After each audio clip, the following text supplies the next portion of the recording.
Redegør for finanspolitik og herunder de finanspolitiske instrumenter.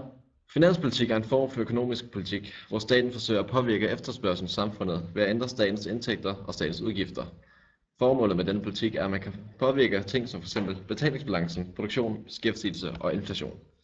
Der findes flere forskellige instrumenter inden for de økonomiske politikker.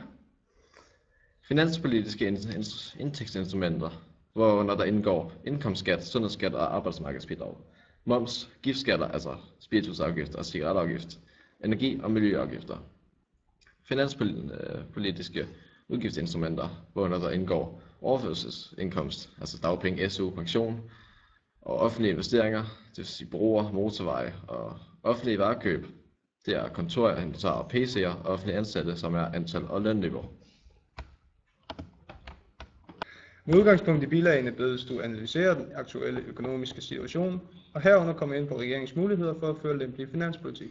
Så op mod 4% af alle maskiner og andet produktionsudstyr i erhvervslivet er ubrugt, ligesom beskæftigelsen omkring 90.000 lavere, end hvad den ville være, hvis tiderne var normale.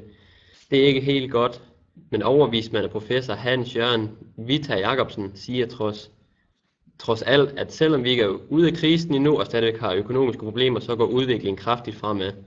Og BNP den er også ved at tage til og vil i løbet af år 2014 stige til 1,4% og næste år stige til 2%, efter den har stort set stået stille i næsten 3 år.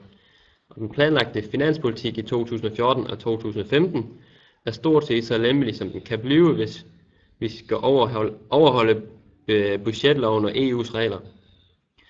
Han siger dog også, at det er godt, at regeringen kører den lige til grænsen af, hvad der er muligt, men dog i 2015 skal den neddrosles på grund af, at der til den tid kan man forvente en normalisering af konjunkturerne.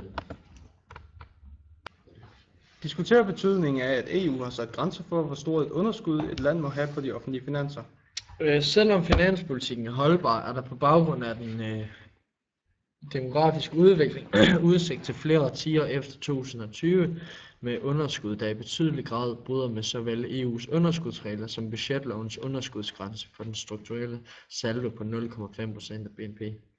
Hvis ikke landet overholder underskudsreglerne, kan EU føre en tvungen finanspolitik i landet. Giv en vurdering af, hvilke andre økonomiske politikker, der kan være hensigtsmæssige at anvende for at løse de ovennævnte problemer med dansk økonomi.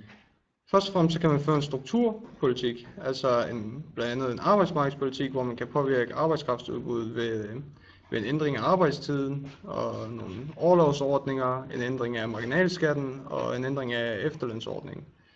Derefter så kan man føre en defensiv erhvervspolitik, altså eftersom at 4% af maskiner og produktionsudstyr i erhvervslivet er ubrugt, så kunne man støtte de svagtstående virksomheder. Men så igen så vil konsekvensen det være, at de ineffektive virksomheder de får lov at leve, altså de bliver holdt i live.